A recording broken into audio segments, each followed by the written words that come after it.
마태복음 5장 1절에서 3절까지 말씀입니다. 마태복음 5장 1절에서 3절까지의 말씀입니다.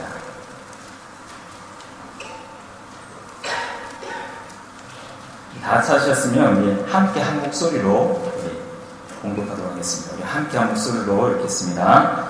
예수께서 무리를 보시고 산에 올라가 앉으시니 제자들이 나아오시라. 입을 열어 가르쳐 이르시되 심령이 가난한 자는 복이 있나니 천국이 그들의 것이니라. 아멘. 여기 수요일에 나오신 모든 성도님들을 축복합니다. 조금 목소리가 울리죠? 조금만 낮춰주셔야 될 것 같습니다. 뒤에 크게 들리시나요? 아니면 작게 들리시나요? 네? 잘 들리십니다. 그럼 조금만 스피커를 낮춰주시면 될 것 같습니다. 네. 오늘 읽은 본문 말씀은 잘 아는 말씀입니다. 산상순 이러면 우리가 어려서부터 정말 많이 들었던 이 말씀 중에 하나입니다. 근데 마태는 하나님께로부터 계시의 말씀을 듣고 마태복음을 기록하면서 이제 본격적인 예수님의 그 사역, 예수님께서 세례를 받으시고 시험을 받으시고 이제 본격적으로 예수님의 구체적인 사역을 시작하기에 앞서서 마태는 이 산상순을 먼저 기록합니다.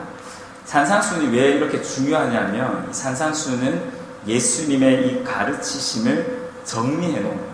한마디로 말하면 요점 정리해 놓은 겁니다. 우리 학창시절 때 다 시험 치셨죠? 시험 칠 때 시험 범위가 엄청 많잖아요. 이 엄청 많은 걸 시험 치기 전에 처음부터 끝까지 다 볼 수가 없습니다. 그때 어떻게 하십니까? 요점 정리해 놓은 걸 봅니다. 요점 정리해 놓은 게 한 100페이지에 달하는 이 분량을 사실은 한 페이지 안에 가장 중요하고 핵심적인 것들, 시험에 나올 만한 것들을 정리해 놓습니다. 산상수는 이 마태에게 있어서 예수님의 이 가르침을 집약적으로 모아놓은 것이 바로 산상순입니다. 특히 오늘 본문 역시 산상순이 중요하다라는 것을 저희들에게 보여주고 있습니다. 1절과 2절 말씀을 다시 보시면 예수께서 무리를 보시고 산에 올라가 앉으시니 제자들이 나아온지라 입을 열어 가르쳐 이르시되 라고 말합니다. 여기에서 두 가지 단어를 제가 좀 집중해서 주의해서 볼 필요가 있습니다. 먼저는 산입니다. 산. 성도님들은 산 하면 뭐가 생각나십니까? 산. 가까이에는 구류산이 있고 가까이는 팔공산이 있습니다. 멀리는 설악산도 있고 한라산도 있습니다. 우리가 올라가 봤던 어떤 산을 떠올리시고 또 산 하면 또 어떤 게 떠오르십니까? 아름답다, 상쾌하다. 어떤 분들에게는 산 하면 힘들다, 등산 이러면 굉장히 힘들어 하시는 분들이 있습니다. 즉 우리가 경험해 보았던 어떤 그 느낌들을 떠올리기 마련입니다. 마태복음의 1차적인 독자들은 누구인가? 유대인들입니다. 마태는 특별히 유대인들을 대상으로 복음서를 기록하였습니다. 유대인들은 어려서부터 구약 성경을 들어왔던 사람들이고 어려서부터 구약 성경을 배워왔던 사람들입니다.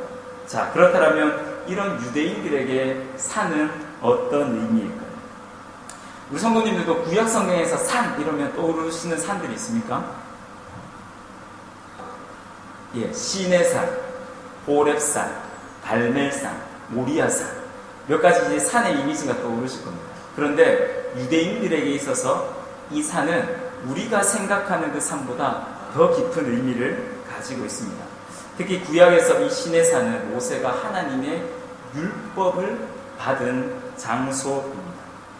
자, 그렇게 유대인들은 이 마태복음을 읽다가 이 산이라는 단어가 나왔습니다.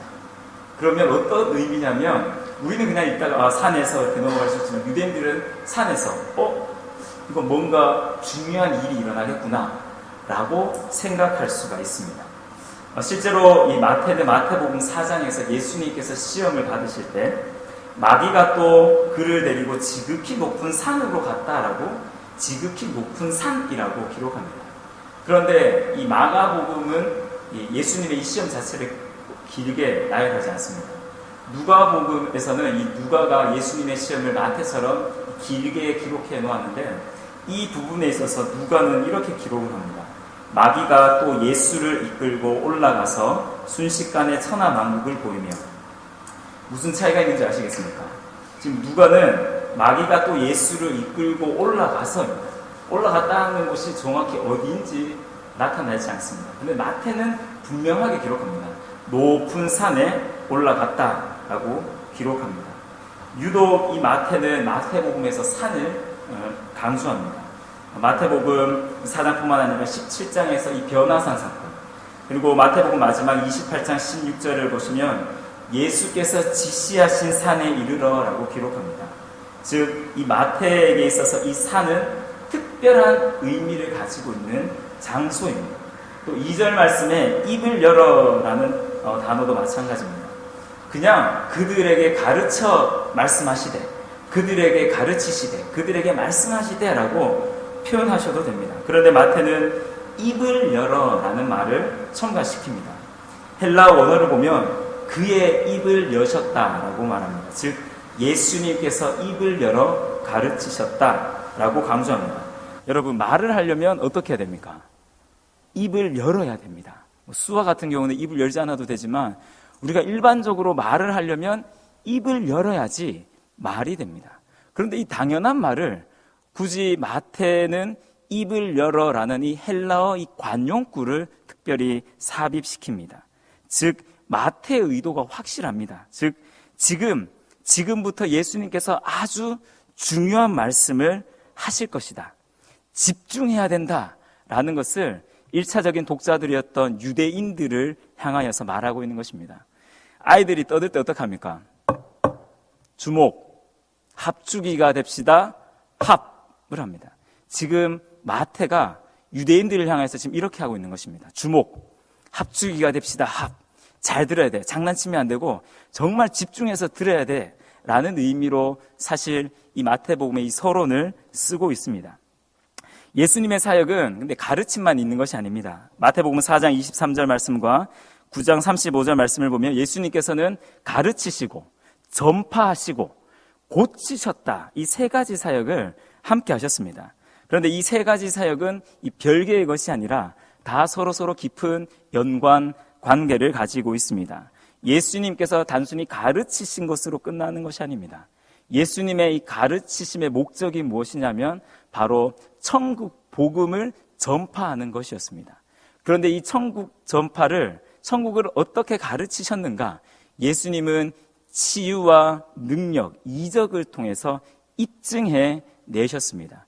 즉, 예수님께서는 자신의 이 가르침과 이 전파와 이 고침, 이 이적, 기적을 행하는 이 모든 것이 사실은 하나로 연결되어져 있습니다. 그런데 복음서 말씀을 읽어보시면 가장 많이 기록된 부분이 바로 이 가르침의 사역입니다.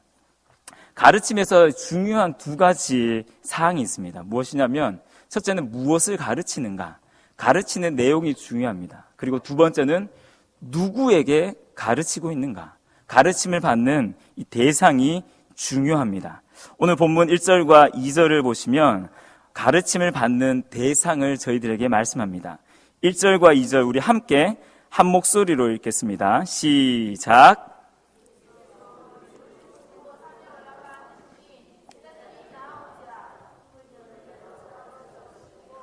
네, 1절과 2절에서 예수님이 지금 누구를 향하여서 가르치고 있다라고 기록하고 있습니까? 네, 무리와 제자들입니다. 이 무리들은 아마 4장 24절과 25절에 기록된 아마 수많은 사람들일 겁니다. 그들은 예수님께서 각종 병에 걸려 고통당하는 자, 귀신 들린 자, 간질하는 자, 중풍병자들을 고치시는 것을 본 사람들입니다. 그리고 그 소문이 갈릴리와 데가볼리, 예루살렘과 유대와 요단강 건너편까지 퍼지면서 수많은 사람들이 예수님께 몰려왔습니다. 오늘 1절에서도 이런 무리들 때문에 예수님은 산으로 가셨다라고 말합니다. 그런데 1절을 좀 더 자세히 보시면 수많은 무리들 중에서 제자들이 예수님께 가까이 나아왔다라고 말합니다. 자, 이런 상황 속에서 지금 예수님이 산상수훈의 가르침을 주고 계십니다. 그러면 지금 상수훈을 가장 가까이에는 누구에게 말씀하고 있는 것일까요? 제자들에게 먼저 말씀하고 계십니다. 제자라는 말은 헬라어로 이 배우는 자들을 의미합니다. 제자에게 있어 가장 중요한 덕목이 바로 스승으로부터 가르침과 훈련을 받는 것입니다. 그렇지 않으면 제자라고 할 수가 없습니다. 1절에 언급된 이 제자들은 12제자가 아닙니다. 왜냐하면 4장 18절과 22절까지 예수님께서 4명의 제자를 부르시고 10장에 가서야 비로소 12제자를 따로 구별하여 세우셨습니다. 그렇다면 여기에 나오는 이 제자들은 복음에 반응하여서 오로지 예수님만을 쫓는 자들을 의미합니다. 자, 그렇다고 예수님께서 이 무리들을 배제시킨 것이 아닙니다. 7장 28절 산상수 마지막을 보시면 무리들이 그의 가르치심에 놀랐다라고 기록합니다. 무리들도 제자들과 함께 이 가르침을 받았습니다. 하지만 예수님의 관심은 무리에 있었던 것이 아니라 제자들에게 있었습니다. 산상수훈을 통해 요구되는 이 사항은 모든 사람들에게 적용이 됩니다. 하지만 이 가르침은 먼저 제자들, 예수님을 믿는 자들에게 주어진 것입니다. 산상수훈을 통해 예수님은 예수님을 믿고 따르는 자들, 그리스도인들의 이 변화된 삶의 모습이 어떠해야 하는지를 보여주고 계십니다. 제자로서 마땅한 삶의 원리를 가르쳐주고 계십니다. 지난주부터 저에게 제자가 한 명 생겼습니다. 이 제자는 60대 후반이십니다. 제가 66세인 줄 알았는데 68세라고 하시더라고요, 오늘. 68세 된 제자가 한 분 계십니다. 이분이 어떤 제자냐면 12월 말에 저희 교회에서 이제 악기 교실을 합니다 라고 주일날 광고를 했습니다. 근데 이분이 결혼하시고 이제 아내분이 원래 교회를 다니던 분이라서 아내분과 결혼하고 교회를 조금 잠시 다녔던 것 같아요.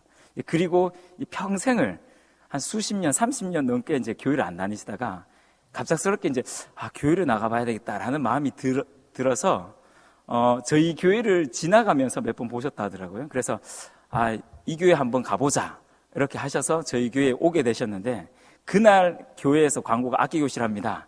신청하십시오. 이렇게 한 겁니다. 그래서 이분이 사무실 가서 신청을 하고 가셨어요. 제가 사무실 들어갔는데 전사님이 목사님 어떤 분이 악기 교실 신청하고 가셨습니다 하고 이름, 연락처, 나이를 봤는데 나이가 60 쓰여져 있긴 66세였거든요. 그래서 이 66세 되신 이 할아버지가 과연 베이스 기타를 배울 수 있을까? 이게 그냥 아무도 모르고 이게 신청하신 게 아닌가 난감했습니다. 1월 17일 토요일 날 이제 개강을 했습니다. 이분이 오셨어요.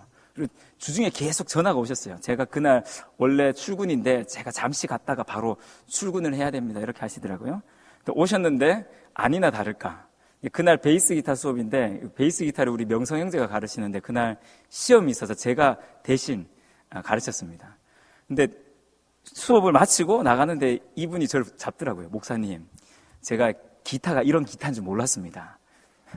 그래서 저는 이 통기타인 줄 알았는데 이게 이런 기타인지는 몰랐습니다 하시면서 저는 통기타를 배우고 싶은데 가르쳐 주시면 안 됩니까? 제가 그랬죠. 선생님, 이번에는 건반과 드럼, 베이스 기타만 우리가 열었습니다.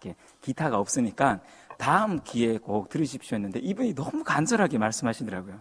목사님, 어떻게 안 되겠습니까? 정말 배우고 싶은데 어떻게 안 되겠습니까? 그래서 어쩔 수 없이 그러면 제가 가르쳐 드리겠습니다. 그래서 주중에 날짜를 잡았습니다. 이분이 그 삼전 그린빌에서 근무를 하시거든요. 그래서 격일로 근무하셔서 이제 격주로 교회에 출석하실 수가 있습니다. 그래서 지난주 목요일 날 배우고 오늘 수요일 날 오셔서 이 두 번째 수업을 하셨습니다. 이분이 정말 대단합니다. 연세가 68이나 되시는데 지난주에 제가 숙제를 냈거든요. 요거 꼭 외워오십시오. 오늘 와서 검사를 했는데 너무 잘하세요. 주중에 이분이 얼마나 연습했는지가 느껴졌습니다. 그리고 오늘 저도 잘 못하지만 가르쳐 드리는데 뚫어져라 쳐다보시더라고요. 저를 쳐다보고 제 손가락을 쳐다보고 뚫어져라 쳐다보고 저는 얼마나 부담스럽던지 1시간을 그렇게 수업을 하고 가셨습니다. 이분에게 있어서 정말 배우려는 그 자세. 연세가 68이나 되시지만 제가 38이거든요. 30년 차이가 납니다. 아들이랑 제가 나이가 비슷한데 아들뻘 되는 사람한테 선생님이라고 하면서 이렇게 배우시는 그 열정들이 참 제가 봐도 이분이 정말 대단한 분이다.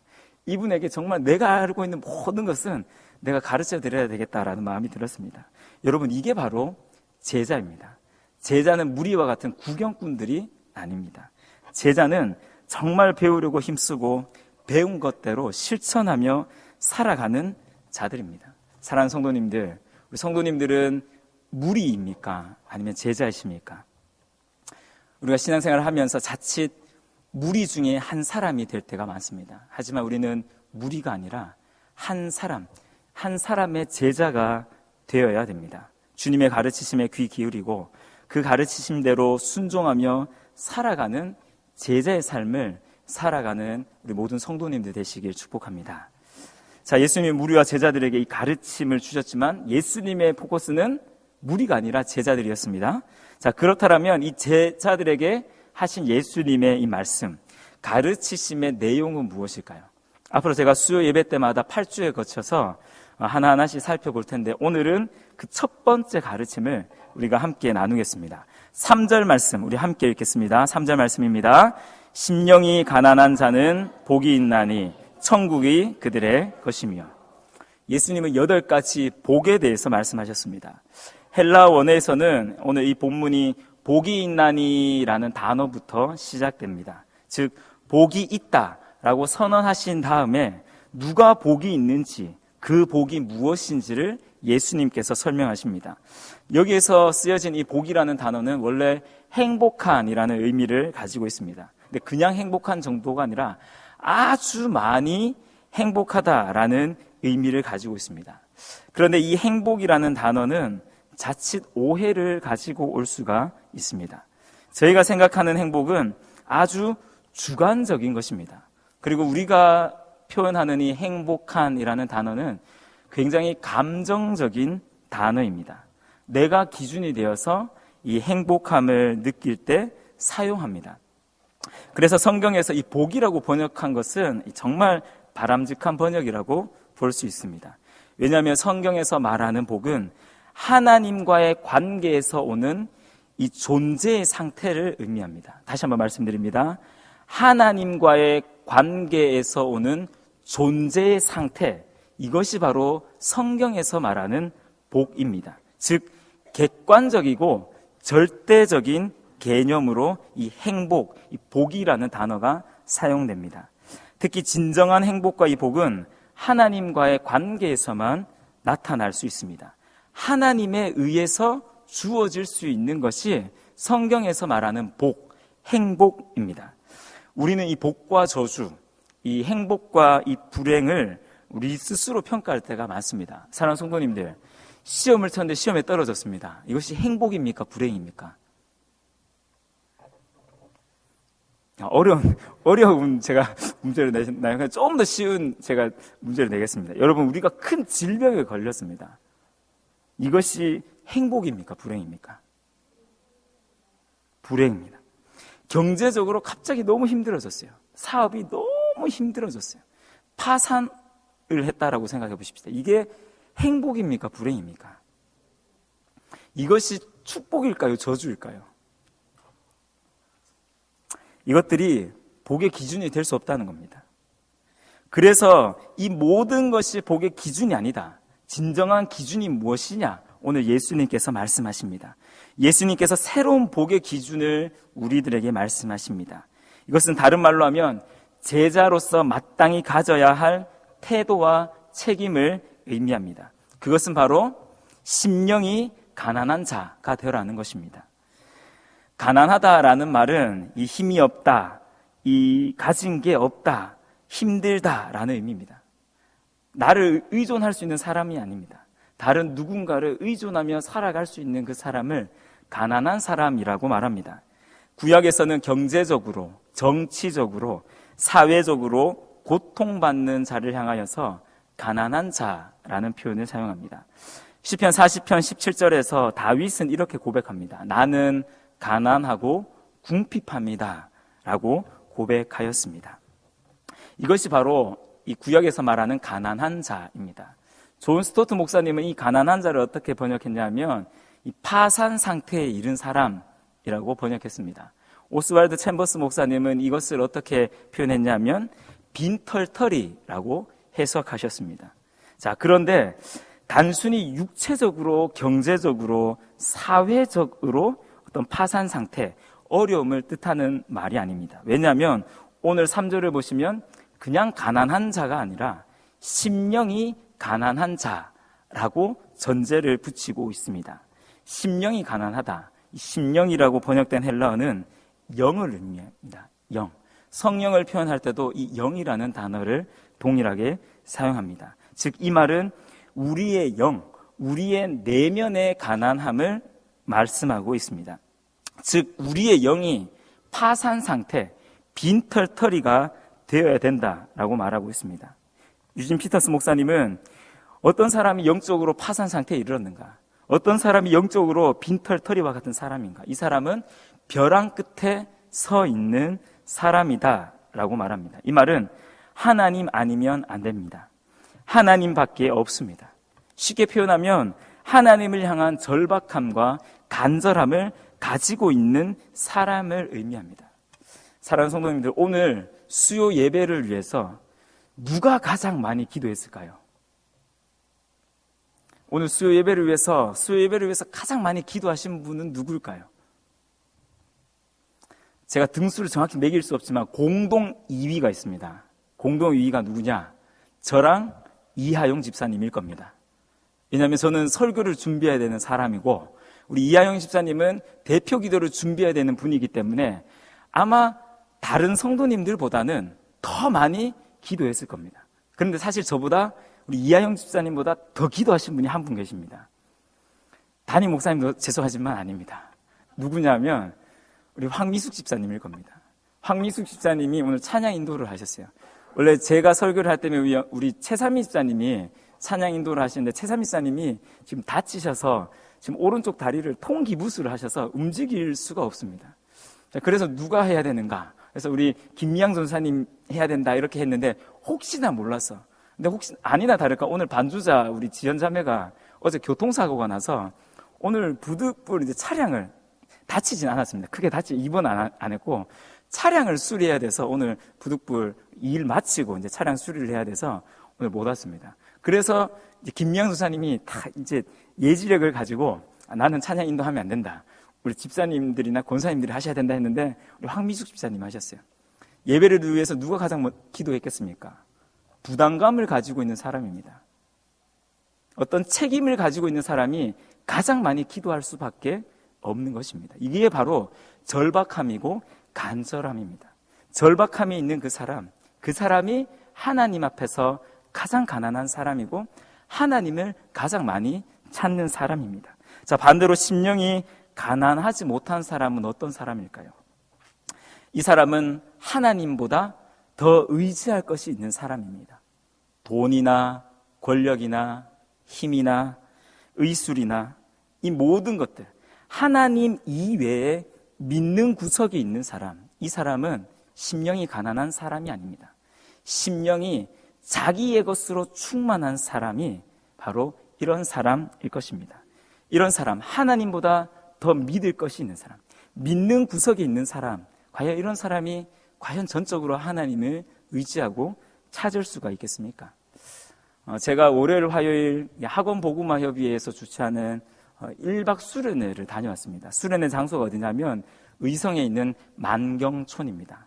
만경촌을 많이 들었어요. 제가 많이 들었는데 제가 정확한 위치를 몰랐는데 제가 집에서 출발할 때 보니까 핸드폰 배터리가 25%가 있더라고요. 그래서 처음부터 내비게이션을 키면 중간에 꺼질 수도 있겠다 생각해서 제가 의성 IC까지는 제가 정확히 길을 압니다. 제가 본 적이 또 친척들이 의성에 많이 살아서 제가 의성 IC 딱 내리자마자 내비게이션을 딱 켰습니다. 보니까 15%가 남았더라고요. 그래서 15% 딱 남았는데 내비게이션을 찍고 가는데 아니야 다를까 이렇게 보는데 배터리가 점점점 빨리 따르는 거예요. 1분도 지나지 않았는데 13%, 얼마 가지 12%, 11%, 10% 이렇게 되더라고요. 그래서 이상하다 왜 이러나 했는데 아니야 다를까 1분도 가지 않아서 7%가 됐는데 7% 됐는데 꺼져버리더라고요.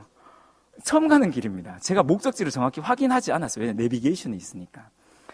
불싸. 핸드폰이 꺼졌습니다. 전화할 때도 없고. 지금 의성 IC에서 안개 쪽으로 빠지면 산업도로예요. 주위에 길에 사람이 없습니다. 80km 계속 빨리 달리는 그 고속도로이기 때문에. 그래서 야, 이거 어떻게 해야 되나. 제가 그 순간 뭐 했겠습니까? 기도했습니다. 운전하면서 웬만하면 기도 안 하거든요. 그 순간 기도했어요. 하나님, 이거 무자입니까? 핸드폰은 꺼졌고 내비게이션 없고 이 산업도에 사람은 없고 이거 도대체 이걸 어떻게 해야 됩니까? 주님, 순탄한 길을 허락해 주십시오. 기도했어요. 기도하고 제가 단밀이라는 것만 알고 있었어요. 거기가 의성군 단밀면이다라는 것을 알았어요. 그리고 딱 떠오르는데 거기 만경촌이 어떤 곳이냐면 굉장히 역사가 있는 곳입니다. 우리 신수진 집사님, 신주호 장로님, 우리 권영한 집사님이 졸업하신 국민학교입니다. 거기가 폐교가 돼서 이제 학습 체업장으로 바뀌면서 만경촌으로 바뀌었거든요. 그래서 제가 사실 신수진 집사님한테 계속 들었던 이야기가 있어요. 우리 고향이 단밀이고 옆에 낙동강이 흐르고 구천면이고 이런 이야기를 들었어요. 근데 그 이야기가 딱 생각나더라고요. 구천, 단밀, 안개.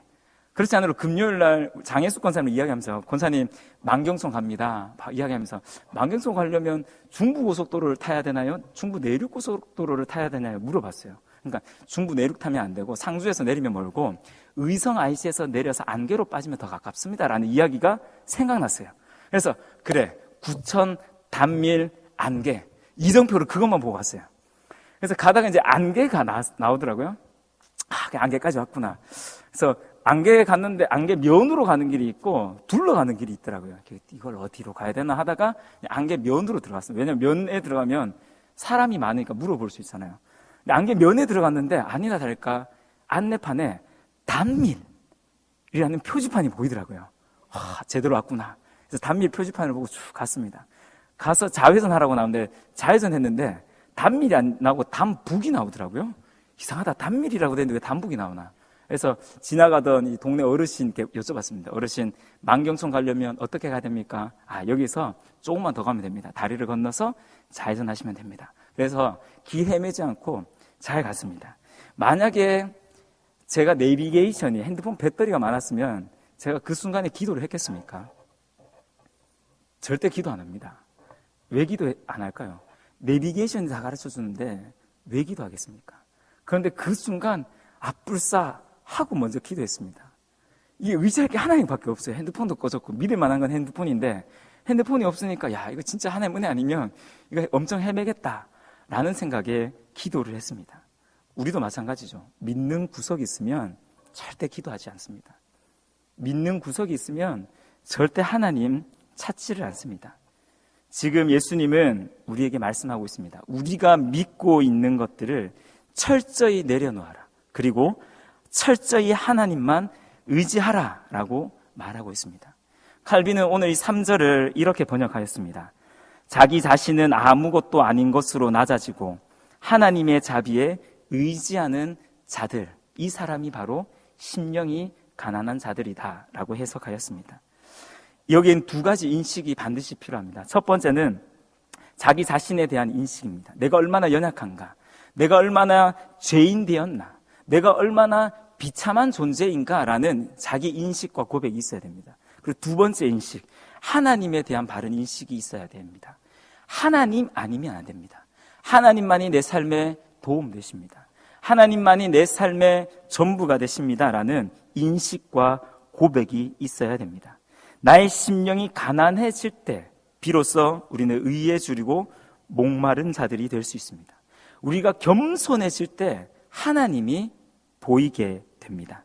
오늘 본문에 나오는 이 심령이 가난한 자와 가장 비슷한 구약 성경의 표현이 있습니다. 그게 뭐냐면 상한 심령입니다.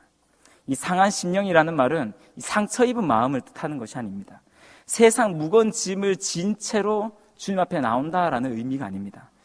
이 시편 51편 17절 말씀을 보시면 하나님께서 구하시는 제사는 상한 심령이라 하나님이여 상하고 통회하는 마음을 주께서 멸시하지 아니하시리이다 라고 말합니다. 상한 심령이라는 말은 이 broken heart, 즉 깨어진 마음, 산산조각나고 찢겨진 마음을 의미합니다. 시편 이 51편이 어떤 시편인 줄 아시죠? 다윗이 밧세바와의 범죄 이후 우리야를 죽인 이후에 나단 선지자가 찾아와서 이 다윗 왕의 이 죄를 지적합니다. 그때 하나님 앞에 철저하게 회개하며 고백한 내용이 바로 시편 51편 17절의 내용입니다. 지금 다윗은 자신의 죄를 뼈저리게 아파하면서 하나님 앞에 통곡하고 있습니다. 이런 모습이 바로 상한 심령, 가난한 심령, 심령이 가난한 자의 모습입니다. 오늘날 우리는 너무나 세련되게 무화하게 신앙생활을 하고 있습니다. 우리가 꽤 괜찮은 사람으로 여기며 살아가고 있습니다. 우리는 그래도 죄를 많이 짓지 않았다라며 다른 사람들에 비해 의롭다라고 생각하며 신앙생활할 때가 많습니다. 심령이 가난한 자가 아니라 심령이 부유한 자들처럼 살아가고 있습니다. 하지만 하나님 앞에서 우리 모두는 동일한 존재입니다. 하나님 앞에서 우리는 다 죄인일 수밖에 없습니다. 부족하고 연약한 자들입니다. 우리의 죄인됨을 고백하는 자들, 이 사람이 바로 심령이 가난한 자들입니다. 왜 심령이 가난해야 되는가? 심령이 가난한 자들에게 주시는 하나님의 약속이 있기 때문입니다. 3절 하반절을 보시면 천국이 그들의 것임이요 라고 말합니다. 천국은 하나님의 나라를 의미합니다. 즉 하나님이 통치하시는 곳, 즉 우리의 심령이 가난해지면, 우리가 겸손히 하나님만을 바라보면 하나님께서 우리를 통치하시고 하나님이 우리의 삶 가운데 역사하시고 우리의 삶을 책임져 주신다 말씀하십니다. 그럴 때 우리는 비로소 천국을 경험할 수가 있습니다. 그런데 여기에서 중요한 표현을 예수님께서 하십니다. 천국이 그들의 것입니다. 그들의 것이다라는 이 표현이 미래형으로 기록된 것이 아닙니다. 현재형으로 기록되어져 있습니다. 즉 천국은 미래에 우리가 누릴 영광이 아니라 지금 이 땅에서 그리스도인들이 누려야 될 특권입니다. 사랑하는 성도님들, 지금 천국을 경험하고 계십니까? 우리 성도님들의 삶이 천국이십니까? 우리 성도님들의 가정이 천국이십니까? 우리의 교회가 천국입니까? 이 세상이 천국과 같은 곳입니까? 정말 천국을 지금 현재 누리기를 원하신다면 예수님의 말씀에 다시 귀 기울이셔야 됩니다. 심령이 가난한 자가 되라. 우리의 심령이 세상적으로 가득 차 있지는 않습니까? 내 생각과 내 욕심으로 가득 차 있지는 않습니까?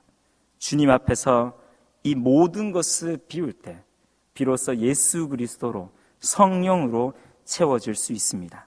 죄인됨을 고백하며 주님 앞에서 철저히 겸손한 모습으로 간절히 사모함으로 주님을 바라볼 때 우리의 삶 속에 진정으로 천국이 경험될 수가 있습니다. 사랑하는 성도님들, 우리가 정말 복 있는 사람 되시길 축복합니다. 우리가 정말 심령이 가난한 자들 되시길 축복합니다. 우리 모두가 천국을 지금 현재 누리며 살아가는 그 은혜를 누리시길 주님의 이름으로 축복합니다. 말씀을 기억하시면서 우리 함께 찬양으로 고백드렸으면 좋겠습니다. 하나님의 사랑을 사모하는 자, 우리 함께 찬양 드리겠습니다. 우리 찬양하시면서 우리 건반 좀 켜주시겠어요? 우리 찬양하시면서 말씀을 기억하시면서 찬양 가사 하나하나에 우리가 정말 그것이 우리의 고백이